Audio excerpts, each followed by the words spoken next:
All right, so we have another locksmithing business that is currently for sale that I have my dad, Pete the Lockfather, with me that we're going to look at and see if you think it's a good deal. Okay. Let's find out.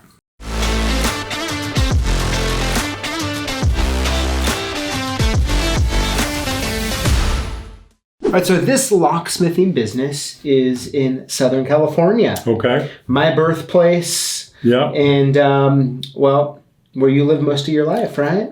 No, I've lived most of my life up here now. Oh, you have? Well, 40 years. Okay, that's fair, huh? Yeah. Very nice. Okay, so this business is in the San Diego area. It's a locksmithing business. And let me kind of dive into some of the details. Okay. And I'm really curious what you think. Like, is this a buy? Is this a pass? Okay. What are you thinking? Remember, it's my opinion. We all have one. All right, so this business is, they are asking $465,000. The total average sales over the past 3 years is $416,000. Okay. Total business assets is $99,000. Okay. Their cash flow is $150,000. They have around 5,000 customers, and they have 160 master key system accounts. How many? 160. Yeah, that's great. It's pretty good. Yeah. Right? They do have a little storefront, which is 975 square feet. Yeah, that's tiny. Looks like they're on, they recently just renewed a 3-year lease. Mm-hmm. Okay. And something we can get into here is going to be the key machines. Okay. So, of course, they don't give us all the details in the world, but they actually give us a pretty decent amount. Okay. Okay. So, their rent is $946 a month. Okay. So, $1 square foot. Yep. Yep. Or technically a hair under. Okay. And looking at their key machines, right, sitting on their counter in their storefront, looks like they have a Bravo, they have a 1200, they have a Bianchi Sidewinder or a Keyline Sidewinder machine, a bunch of the standard retail stuff, keys, that sort of thing. They do have looks like it's a newer ProMaster type van.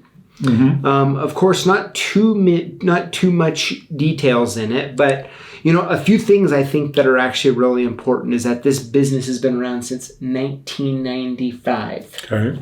Okay, so it's been around for a while. Years. Yeah, right. I mean, with 5,000 customers in their database. Okay, stock sale features. Now, we actually have a little bit of insight on the stock, okay? Okay. Let me list it out for you. Storefront location with the furniture and fixtures, equipment, electronics, locksmith supplies, tools, inventory, office supplies, phone lines, contractor's license, client base, master system accounts, 3-year storefront lease, equipped mobile van, websites, fictitious business names, domain names.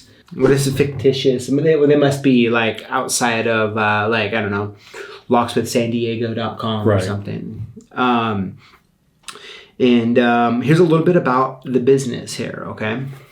Located in the heart of Carlsbad Village, established in 1995. It's a family-owned, profitable locksmithing business, currently providing residential, commercial, and automotive services.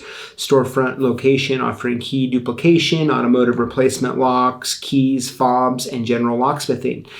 Mobile van services include rekeying, master rekeying, lock replacement, repairing, and replacing hardware for both residential and commercial, offering high security options in both residential and commercial. Okay. So that's just about all the info here. What are the things that pop in your head here? Well, the van looks nice. It does. A fairly newer van. But again, how many miles? If you divide everything into what the cost is, the stock looks okay. you know. It doesn't show inside the van how much stuff they have in there. But the store looks nice. Yeah. You said 150,000 profitable. Well, yeah, which is, cash flow of essentially like all the money, the cash flows, so that's going to include the owner's salary in that. If you can have a smaller store and make that type of money, you're doing great. Okay. Yeah. I think it's a little high for what it is, but it doesn't say what year the van is. I'm always hung up on vans. You are, but it looks newer. It does. It looks very nice from what we can see. Yeah. Again, mileage. Yeah. Again, whenever you buy a company, doesn't mean you're going to get all the contacts that are going to like you. Yeah. So you might lose some. It's always great to have a ton of, customers and whatnot, but the personalities again. Yeah. As we well know that over the years. Sure. Doesn't sound that bad, so he's doing what? 3 times his cash flow.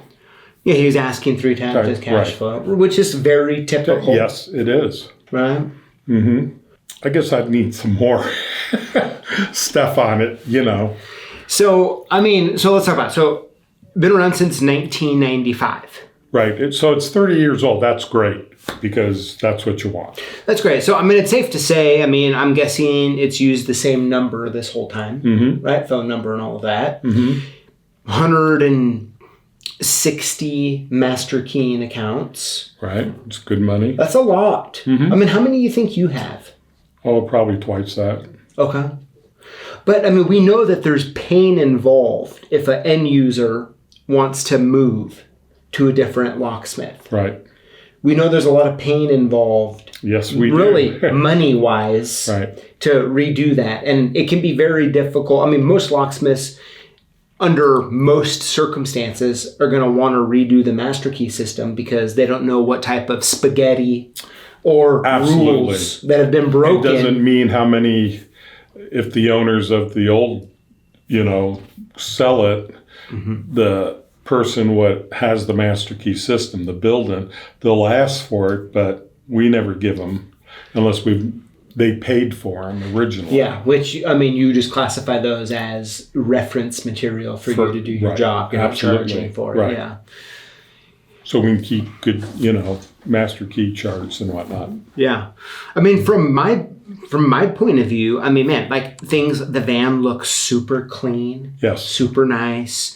The storefront looks very organized. Absolutely. And clean. Yeah, it does. Really, to me, it looks like a professional operation. Yes. Right? Tell me, if you only got to choose one service to offer, what are you choosing? I'd choose cutting keys and rekeying. Yeah. You're both most money-making. Yes. Just duplicates. I'm not saying always programming and stuff. Yeah, you're talking... Yeah. You want to cut Y11s. No, but you know what I'm saying. I do.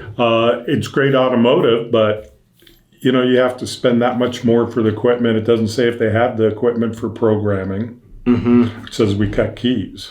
Yeah, how I read it is they maybe have a duplicator or a cloner or something like that. Well, cloner's limited. You can't really see in the photos. Yeah, so I don't know. So if you're someone who's looking at this listing, maybe you're living in SoCal somewhere. Yeah. You're wanting to own your own locksmithing business. And everything down there is a lot more expensive. It's just a fact. Yeah. But if you're going to take over a locksmithing business, and let's say you have very limited experience, taking over or buying a business that does a lot of, 160 existing master key systems and all that, do you consider, is that lower risk or higher risk compared to going out and doing advanced key programming?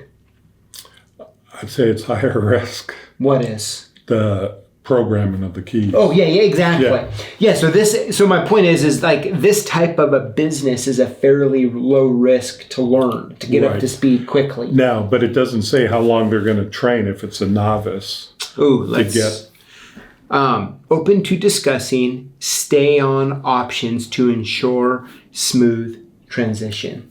And that costs more money. Yeah, right. So, but hey, you know what? They should at least. I think anybody who sells a company with somebody new should at least have 6 months. Part of the training. You know what? Though that's a good. You know, the fact that they put that in there is good, though. Yes. How many have we went over and it says like 2 weeks? Yeah, and it's like we all know that that's like a plane falling out of the sky. That's what it. That is. See ya, boom. And they'll fail most likely if they're not. Yeah. They'll probably fail. Yeah. So, saying that, and the reason they're relocating is why they're selling. Okay. Okay.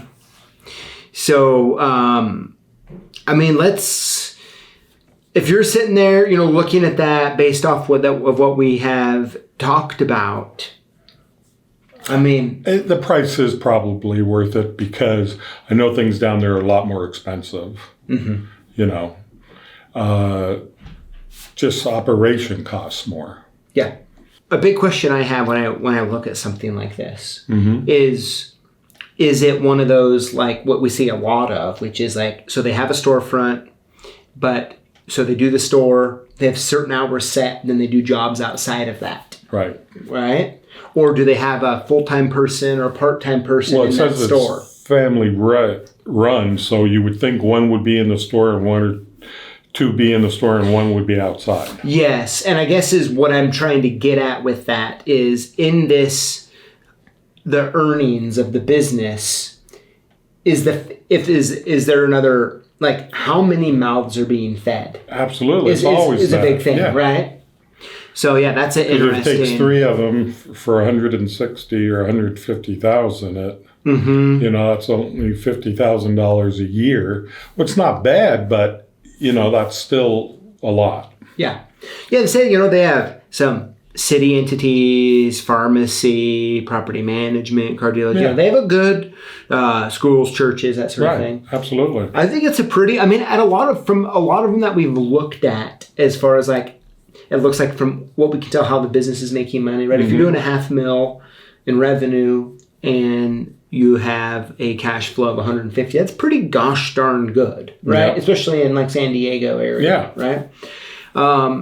It's clean. The van's clean. It looks like in good condition. Like I would bet by looking, very professional. It looks very professional. Yes, I think it's pretty awesome. Than most of them. Yes. Yeah. So I mean, are you thinking it's a pretty decent deal on that? Yeah, I do. Now, the last part here, as we end this. I'm really curious, like if someone were to call you, because this has happened, right? If someone were to call you and say, hey, Pete, I'm looking at buying this business. Right. What should I know when I go and meet with them? Like what kind of questions should I be asking? Well, is there financing available through them to carry a note, you know, so much down? Can I get it offer them? I never offer anybody what they ask. I always, you know, cut it quite significant. Like how much? Like, so if they're asking $465, I'd probably offer $375, $4. Okay. Because, you know, you don't know how desperate somebody is to move. That's just a smart business move. It's all about negotiation. Yeah. And you also don't know if, like, they were like, oh, you know what, I'd be happy with $380. And the realtor's like, no, you can get... Because they want theirs. Or they just think it's worth more. But when someone comes back at a decent number. Right. Yeah, and, you know, and as you know, when it comes to the financing, from my point of view, having the seller have some skin in the game is really important for one particular reason. Of course, going and getting a loan or whatever, you know, using cash, whatever, like if we just set all of that aside and just talk about if the transition goes well and the owner is going to get a monthly check or whatever for the next, let's call it 5 years or 3 years, having that transition go good, and when you run into problems, having them available to you. Right, because otherwise they can just walk away and say, we're yes, right. And so just for the simple fact that you can kind of leverage the relationship in a way that is actually a win-win for both parties. Right, same thing with buying property. I bought a lot of properties on owner contracts. Yeah. You know, same thing. But yeah, just tethering that together I think is really important. Yeah. Absolutely. You know, although, I mean, let's be honest, if you're the seller, most of the time you're like, hey, how about I want out. how about a nice ACH for $465,000, right? And but I mean, that's just a matter of, trying to figure out exactly what it works. But I know both you and I would be in this environment wanting them to carry something just to tether us together, wanting the same outcome, which is the business to go well. Yep. And for everybody to make money. Absolutely. That's what it's all about when you sell a business. If somebody buys it and they're not happy because they're not knowing enough. Yeah. The guy says, well, I just lost $465,000, Yep. Absolutely. So yeah, all in all, your closing thoughts on this business? Yeah, I'd say it's a good deal where you see where it's located, has a storefront, been around for 30 years. So I think it's okay. Yeah. Yeah, so do I. I think the operation, from what you can see, looks very professional and clean and well taken care of. Yes. The revenue or the cash flow for the asking price is very reasonable. Right. And it seems like a pretty. It just doesn't indicate how much value in inventory, or did it 90 or something? No, it said in here. Furniture, fixtures, everything. Yeah, the furniture. Is 75,000 or 24,000 in inventory. So we stock some, but not a ton. I think it's a decent amount. Like if you think about it, like if you're doing $500,000 in revenue and you're marking it up, and you're turning it instead of setting it on the shelf. I get it. Exactly. Believe me, I get it. Very good. Well, hey, of course, we want to know what you think in the comments. And thanks again for going over one. Yeah, these are always fun. Yeah, they're fun to do. Thanks for having me. All right, everybody. We look forward to the comments, and we will see you next time. Well, I guess this is the end of the video, and it's time for you and I to part ways until next time. But hey, before you go, I really do want to make sure that you know that when you comment on our videos and you include the hashtag LockBoss, you automatically get hooked up to win cool stuff that we give away live here on YouTube every Tuesday. So we'd love to have you join us. We'd love to have you comment, and I look forward to reading them soon.